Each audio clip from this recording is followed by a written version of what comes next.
Q, What's up, baby? we're back here, baby. How you doing? We're back where we started. We're back. From 46 to 50. Can you believe it?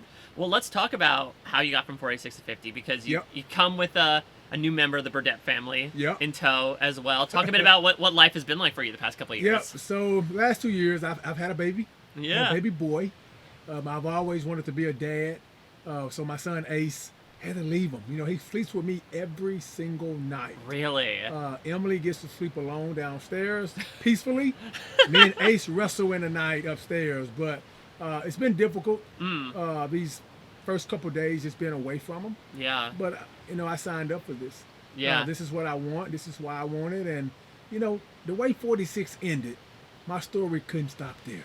Yeah. So from that perspective, like, did you always feel like you were coming back out here again? What was the reaction when you actually got, you know, the call?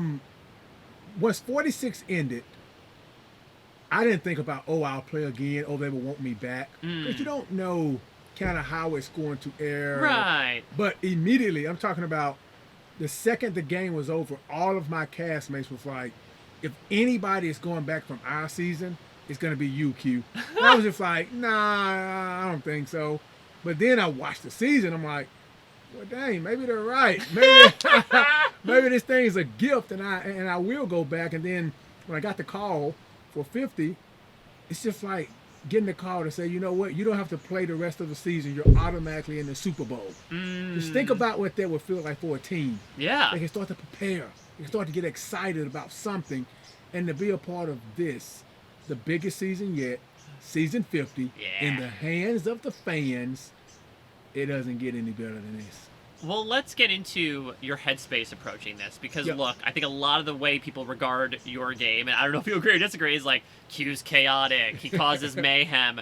So how are you going to work with this perception? Is this something you want to steer into? Is it something you're going to try to, like, actively avoid, trying to promote? Yeah, so my first, I would say, however many days it takes, is going to be Q sitting on his hands a little bit. You know, trying to repair what they think is broken within myself of being chaotic, because 46, I was in control from day 1 up until day 17.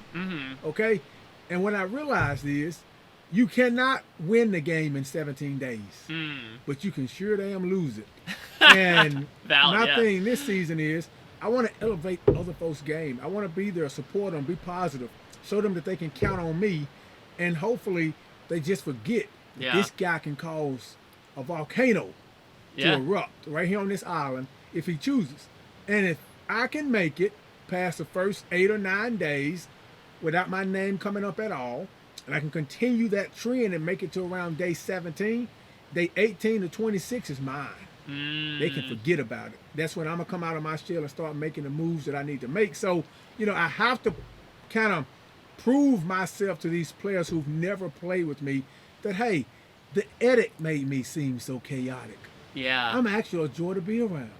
You know, the moments that you saw hide and seek and Applebee's and all that, that's me every day. Yeah. I have to put that on display from day 1. And it's already started, really. Really? The way that I eat, the way that I approach, and, you know, I do this at home anyways, but, you know, I take my plate to the folks who bring it to me, and I say thank you, and I'm holding doors open, and I'm letting ladies eat first, and so I'm automatically now just trying to repair some of the what ifs about Q, and they just think of me as a good man. So then, that being said, are you going to introduce version 2.0 of some of, you know, these Q quirks, for lack of a better term? Like, are we seeing another game of hide and seek? Did you bring a whole Q wardrobe out here? Or like, are these some of the things you're going to try to steer into? Let me just say this: I'm gonna still have fun. Yeah. But the first couple of days, I have to dumb it down. Now, I don't wake up and just say, I want to do this today. It has to be a day where I'm bored and my mind is turning. Yeah. And I'm like, okay, what it is. So this season, we might not play hide and seek. Yeah. Because they're hip to it. We might play red light, green light, stop. We might play freeze tag. We might play something else that might not just take our minds away from the game, but it's gameplay for me and it's fun for me that everybody else can join in on. And as far as more additions to the Q skirt, you never know. You know what I mean? I got to build me a Q wagon first. Yeah, exactly. I got to build me a wagon of folks who will drag me along in this game But what they don't know is they're building it with my tools. So I own the wagon. So at any point in time, I can come in and just take over the wagon and pull them along. That's what I want. Yeah, put in the Q and QVC. That's all it. that stuff you're shopping That's around. it. That's it. So obviously, I mean, you talk about the way you went out. When it comes to idols and advantages, do you have a different approach to either like seeking them out or especially dealing with them once you have one in your pocket?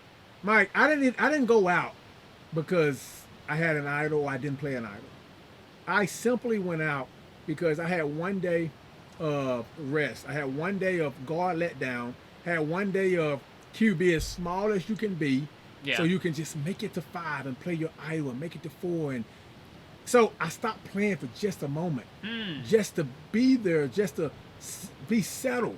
I should have caused so much ruckus with my idol. It was ridiculous. Yeah. I should have wore it around my neck, and I should have told him, I'm playing it tonight. If you vote for me, good luck. Because that would have spooked the death out of Charlie and Kenzie and Liz, who was terrified of going home. I didn't care if I went home or not. Yeah. So I should have used it differently. I should have played with my idol. I wasn't going to play it regardless, but I should have played it up as if I was, or at least let them know that I had it and there's a potential, and maybe I could have made it to the game. So I regret just being so relaxed that day. You know, typically what I'm doing is, if 2 people go off and walk and talk, I'm looking and I'm paying attention. Yeah. That day, everybody went off and walked and talked. I'm sitting around kumbayaing, not being Q, not paying attention, not listening. At tribal council, I'm just trying not to say the wrong thing to bring the target back on me. Yeah. I should have been crazy Q that day. And I went home because of it. It had nothing to do with the idol and me not playing. A lot of folks said, well, you should have played it. I wouldn't have played it regardless. But I would have played it differently with my approach on how I used it. Yeah. Looking back on it. You wouldn't have played it. You'd have played with it in a manner of speaking. Yeah. Correct. Well, let's talk about some possible members of the Q Wagon Yep. here. I got a game for you, man. It's called Friend or Foe. Okay. We're going to go through the cast of 50. All right. And for each person, you're going to tell me if it's a friend, someone you might want to work with, or a Uh-huh. foe, either someone who's not giving you good vibes right now, or someone who you might want to get rid of as a threat. And you Okay. get a little bit of explanation as to why for each one. I'll do that. All right, so let's start at the But top. wait, should I tell you, before we play this game, should I tell you my strategy going into this game Okay, first? please, yes. Because, so my strategy is, if people have ever made it to the end, regardless if they've won or got second or third place, whatever, if you've pleaded your case to the jury, I don't want you at the end of the game. So I'm targeting all of those players, but I have to use some of those players. Yeah, because in order to there's get, a good amount of them out here. Correct. It's more of them than it is folks who haven't sat at the end. So I have to use some of them in order to make some of the moves against the others until we can get the numbers to where it's more of us than them. And then hopefully I can convince the rest of the folks in the game to say, you know what? It's actually smart. 3 new contestants who've never had an opportunity to plead their case at the end. Yeah. Wouldn't that be great? Well, let's start. So now keep that in mind when we do friend or foe. Let's do it. Because some of these folks I'm gonna say friend to, but I'll explain if they're really gonna be friend foes. Yeah, if they're eventual foes. There we go. All right, let's start with Jenna. Jenna, friend. Friend because I don't think Jenna has that many connections with this cast as some of the others in the old school. But Jenna just seems as if she's just so down to earth, cool, loyal. I saw what she did for Rob and Amanda, and they did her wrong. I won't take you out when it comes down to the end. So Jenna, for me, friend. Colby. Foe. Kobe has had his time. I don't think Kobe would want to take me all the way to the end and actually play against me. Yeah. So for that reason, foe. Stephanie. Foe. Okay. She is someone who I think has connections, but I also think Stephanie's going to do her own dirty work for herself. And folks, she's going to rub people the wrong way. That's what she did the last time she's played. And that's kind of what I hear online, people talking. So I don't want to align myself with somebody who's going to put targets on her back. How about Saray? Friend. Until she is not a foe, but I just can't take her. She's one of those people who never made it to a final tribal council. Well, right. So she's going to be a friend, but I cannot sit next to her in the final 3. I mean, just come on.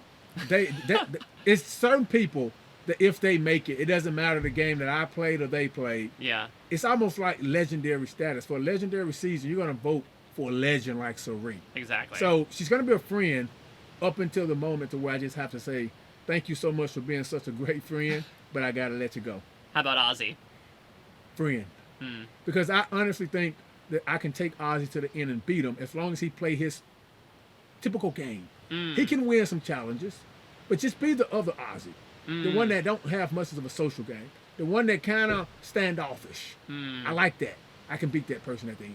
How about Coach? Foe. But he's going to be presented as a friend. Okay. Because I need Coach to make some moves. I need his influence. I need his loyalty that he has, that he say he has. But then eventually I'm going to cut him off. Aubrey. I want to bring Aubrey in as a friend because maybe folks would think we would have that, foe-ish energy. But she's going to have to be a foe because I don't know if she's thinking the same thing. Yeah. So mentally, for me, I would have to get rid of her. Yeah, I mean, as she would probably name herself as her favorite player, too. Yep. And I know that's part of your criteria. 100%. How about Chrissy? Foe. She's made it to the end. She's had her chance to win it. And I think she's one of those players who's somewhat in the middle when it comes to seasons played. So she might be somewhat in the middle when it comes to having pre-existing relationships with folks, especially some of the ladies. So I don't see me and Chrissy working together at all. Foe. Angelina. Foe. She's just too fake for me. Oh, I mean, it's just some of the things. And Angelina eat a lot. I mean, she eats more than anybody, I think, on this cast right now. But it's just one of those, I don't think I could trust Angelina. But she's also had her chance at the end. Christian. He's going to be a frenemy. Ooh, I like this new category. Frenemy. Because I think I need Christian's brain. I think I need some of the connections that Christian might have. Yeah. I don't think giving the type of game I know he would have to play to make it to the end and I could beat him. Yeah. So I would have to get rid of him before the end. How about Mike White? Friend. But then a foe. Because I know Mike White's going to have a lot of influence amongst this cast. A lot of folks are auditioning for White Lotus. So they might try to allow this guy just because. I have to be willing to play with him until a point to where he's no longer being able to be played with, and I got to get rid of him. He can't go to the end. How about Rick Devens? Foe. Okay. Rick Devens is dangerous. He's probably one of the most dangerous players on this beach. From the standpoint of he's smart, he's strategic, he's good in challenges. He's just good at these little wackadoodle games. Bringing back that word. Wackadoodles win, I hear. I know, wackadoodles win. So it's just one of those things. It's like he scared me because he could go on a winning spree. He can also turn a crowd against you. Yeah. I don't like it. Anybody who tells the weather for a living, they can speak. And they speak well. I don't need that at the end. Let's look at the forecast for your new era. Yeah, 100%. Cast members. Let's start with Jonathan. Jonathan, friend. I think I can beat Jonathan at the end. I think he will be loyal. I think he's going to play the same game he's always played. I think I can be the brains behind every operation that he has going on. And he can be the muscle. And in this game, as of recent, the brains win, not the muscle. So I think I can beat him. How about D? Frenemy. Okay. D is one of those players where I have to keep her around long enough so there's somebody in the game that they want out probably more than me. Yeah. But again, D is one. She had her chance. She can't sit at the end. How about Emily? Foe. Okay. I don't want nothing to do with Emily. I mean, she's dangerous. Emily eats pork, drink Coke, and right left-handed. Those are bad combinations for me. Oh, wait, it's okay. So she eats pork, drinks Coke, and writes left-handed. That's like 3 strikes and you're out. 3 strikes and you're out. I mean, come on. Eating pork and drinking Coke alone is like, you don't care about nothing. You know what I mean? So I know you don't care about me in this game. And then you write left-handed. That's just triple whammy. But then she's just dangerous. You can't read that girl. She plays games for a living. She hasn't stopped playing her game, boy, since she's been here. Anybody who play games that much, you're not going to play the game with me. All right. Let's open the Pandora's box of Survivor 46. Okay. What are your thoughts on Charlie? Foe.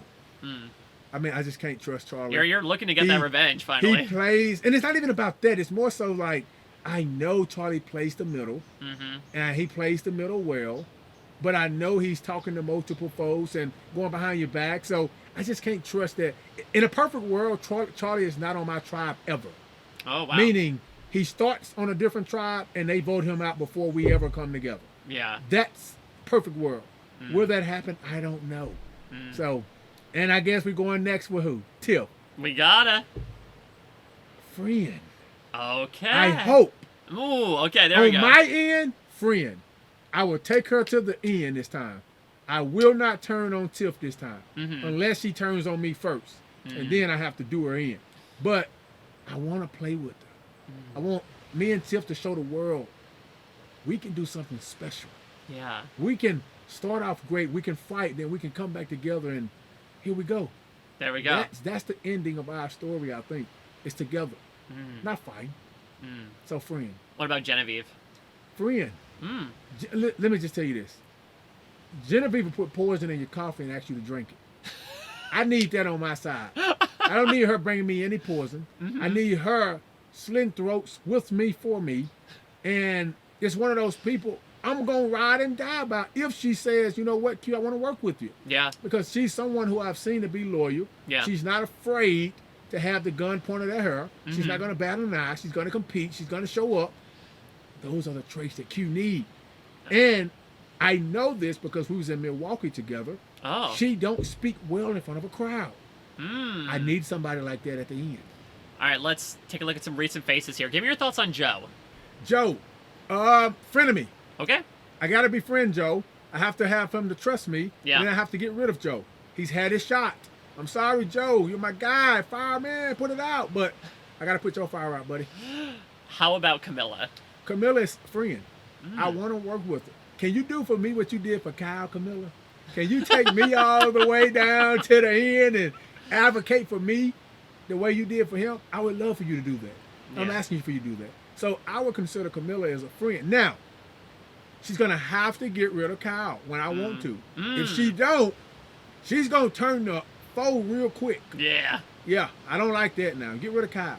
I'm the new Kyle. Let's talk about Kyle then. Is he a friend of me or foe? He's a friend of me. Friend of me. So I have to, again, just like D, present to him, I'm no threat to you. Yeah. I'm not scared to go against winners at the end and have him do some of my dirty work with some of the votes that I need to have happen until I get the numbers to be and then send them home. Give me your thoughts on the 49ers, these mysterious people around here. Foes. Both foes. Both. Foe. Let me just tell you this. This is my theory. Yeah, One of please. them won. Okay. There's 3 winners on this cast. Let me just say why. If it's 3 tribes, they're not going to just put 2 winners. That sucks. They have a winner on every single tribe. Which of them won, I don't know yet. But when the tribes are broken up, I'll find out a lot of information. And let's just say neither one of them won. In my mind, one of them won. So one of them and both of them have to go. Both. Okay. Who is one person from Survivor history that you wish was out here with you for 50? Tyson. You might ask me which Tyson. Is it, yeah, which version, I guess, you're getting? No, which Tyson? Oh. The winner, 2-time winner, or the 1-time winner Tyson? Oh, yeah. And the answer to that is really both. I would want Tyson, the 1-time winner.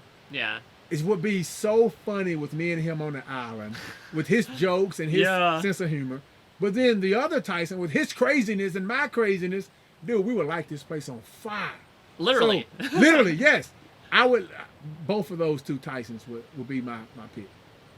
I think that sometimes when people come back and they don't win the first time, they tend to maybe take tenets details from the person who did win the season to maybe carry with them into their second time out. Are you doing that with Kenzie? Are there any like core stuff that you're taking? Okay. There's nothing about Kenzie's game that would ever relate to me. I mean, let's just be honest. If I could watch season 46 and then go back and vote, I would have voted Charlie. Interesting. All right, just watching the season. I'm out the game now at this point. Was who's left? I would have voted Charlie. But not to take it away from Kenzie. Right. She played the game she played, and at the end, she was the best candidate in my eyes in that moment. Yeah. But there's nothing about her game that I'm not capable of having someone tell me what to do. I'm not capable of sitting back and being the nice, charmer, pretty. girl that she is. I'm not capable of doing that. So I don't think part of her game. But there are some winners, like Tyson, for instance. Yeah.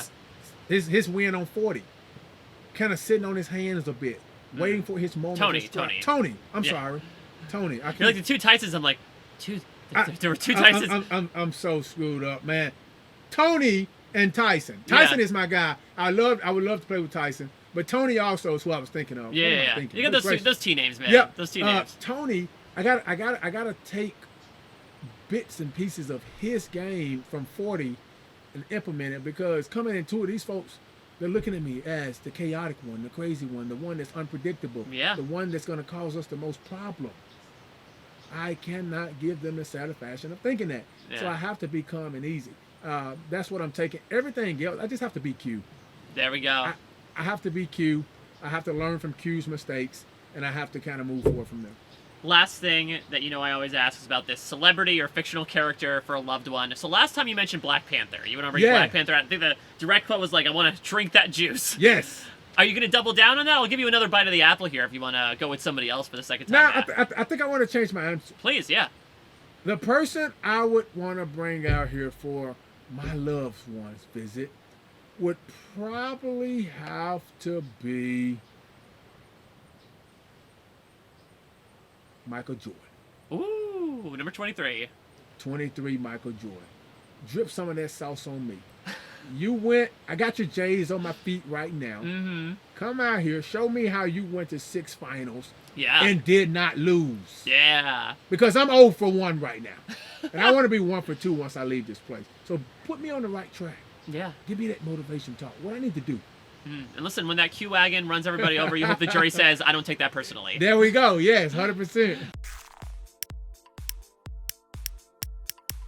This is RHAP. We know reality TV.